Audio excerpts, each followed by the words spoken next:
રાજકોટના ધરમનગર વિસ્તારમાં છેલ્લા 1 મહિનાથી દૂષિત પાણી આવતા સ્થાનિકો ભારે પરેશાનીનો સામનો કરી રહ્યા છે। સ્થાનિક મહિલાઓએ એકત્ર થઈ કોર્પોરેશન હાય હાયના નારા લગાવી પોતાની વેદના અને આક્રોશ વ્યક્ત કર્યો હતો। રહેવાસીઓના જણાવ્યા મુજબ ગંદુ પાણી પીવાને કારણે બાળકો અને વૃદ્ધો બીમાર પડી રહ્યા છે તેમજ ત્વચાની સમસ્યાઓ પણ વધી છે। નિયમિત વેરો ભરવા છતાં પાયાની સુવિધા મળતી ન હોવાથી મહિલાઓમાં તંત્ર સામે ભારે રોષ જોવા મળી રહ્યો છે। રસોઈ અને કપડાં ધોવા જેવી પાયાની જરૂરિયાતોમાં પણ દૂષિત પાણીના કારણે મુશ્કેલીઓનો સામનો કરવો પડી રહ્યો છે। જો તંત્ર દ્વારા વહેલી તકે સમસ્યાનો કાયમી ઉકેલ નહીં આવે તો આગામી દિવસોમાં ઉગ્ર આંદોલનની ચીમકી ઉચ્ચારવામાં આવી છે। મારું નામ સાયરા માસી। ઘરે પાણી આવે છે, તમે જોઈ શકો છો। જો કેવું પાણી સામા માણા બીમાર પડે, શું કરું, કયો પીવું, કેમ ઘરે કેમ ઉતારું।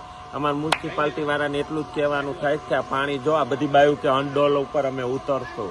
એટલે એક વાત તમને કહું, વેરા ભરે છે બાયું, બધું કરે છે, ના ભરતા હોય ભૂતિયા ન હોય તો બરોબર છે તો આવું પાણી દે। તમે પાણી તો જો ગટર જેવું છે, કેદુનું આવું ને આવું પાણી ગટર જેવું આવે છે। બાયું ટીપું મંગવે છે, બહારથી ઓલા ફિલ્ટર પાણી અમે ગળા હુકાઈ જાય છે। એટલે અમારે એવું કહેવાનું થાય કે પાણી ચોખ્ખું દ્યો અને 15 મિનિટ તો માન પાણી દે છે। બાયું બિચારી લુગડા ધોવે, ખાવાનું કરે, કેમાં પાણી વાપરે? બહારથી હું મંગાવે, ત્યાં રૂપિયા વાળા અમારે જેવા હોય, આ ગરીબ માણસ બિચારા આવાસમાં ક્યારે રહેતા હોય તમે મને કયો? એટલે મારે કહેવાનું એવું છે, ચોખ્ખું પાણી દ્યો અને પાણી ખાસ કરીને વધારે દ્યો એમ કહું છું।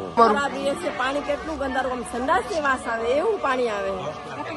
જોશનાબેન કેટલા દીથી છે તકલીફ, મહિનો દી થઈ ગયો, મહિનો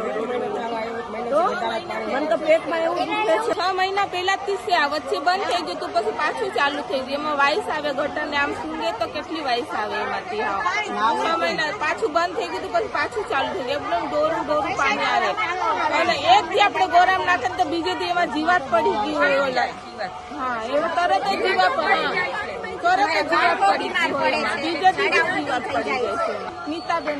પેલા તો કોર્પોરેશન હાય હાય, કારણ કે આવું ગંદુ પાણી આવે છે એના કોર્પોરેશન જ જવાબદાર છે। અમે જાય છીએ વારે ઘડીએ તે છતાંય ધ્યાન નથી દેતા ને કોઈ। એના માટે હું હાય હાય જ એને કહીશ, કારણ કે વેરા ભરવા છતાંય અમારે આવું પાણી પીવું પડે ને તો એ યોગ્ય નથી। મત ટાણે અમને મત આપો, કોંગ્રેસ ભાજપ અમને મત આપો, આ મત દઈ દીધા, હવે અમારી હાલત જોવો શું છે। પાણી પીવા જેવાય અમને રહેવા નથી દીધા। ઘરમાં માણસો માંદા પડે છે। હું પોતે એક લેડીઝ છું, ઘર ચલાવું છું, એટલે મને ખબર હોય કે ઘરમાં સારું પાણી જરૂરી છે, કારણ કે રસોઈમાં ને કપડામાં ને આવું પાણી યુઝ કરીએ એટલે અમે માંદા પડીએ, કપડામાં એલર્જી થાય આપણે શરીરમાં ને બધે। ત્યાં શું કરવાનું આવા પાણીનું? અમારે કઈક આનો નિકાલ કરો તો સારી વાત છે, નહીતર પછી અમે ઉગ્ર આંદોલન ઉપર ઉતરશું। હું નિધિ જોશી છું।